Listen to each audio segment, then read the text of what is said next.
Panvel railway स्थानकाच्या ticket counter कक्षात एका व्यक्तीने थेट मोटारसायकल आणण्याचा धक्कादायक प्रकार समोर आला। या घटनेमुळे प्रवाशांच्या सुरक्षिततेबाबत गंभीर प्रश्न उपस्थित होत असून रेल्वे प्रशासनाच्या सुरक्षा व्यवस्थेवरही प्रश्नचिन्ह निर्माण झाले। घटनेच्या वेळी तिकीट काउंटर परिसरात महिला, ज्येष्ठ नागरिक आणि इतर अनेक प्रवासी उपस्थित होते। अशा गर्दीच्या ठिकाणी दुचाकीचा प्रवेश झाल्याने एखादा अपघात घडला असता तर मोठी दुर्घटना होण्याची शक्यता होती।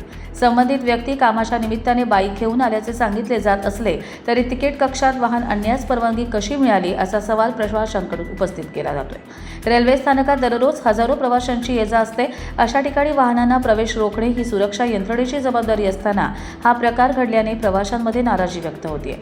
या प्रकरणाची चौकशी करून संबंधित व्यक्तीवर तसेच निष्काळजीपणा करणाऱ्या अधिकाऱ्यांवर कारवाई करावी आणि भविष्यात अशा घटना टाळण्यासाठी कडक सुरक्षा उपाययोजना कराव्यात अशी मागणी प्रवासी आणि नागरिकांकडून करण्यात येत आहे।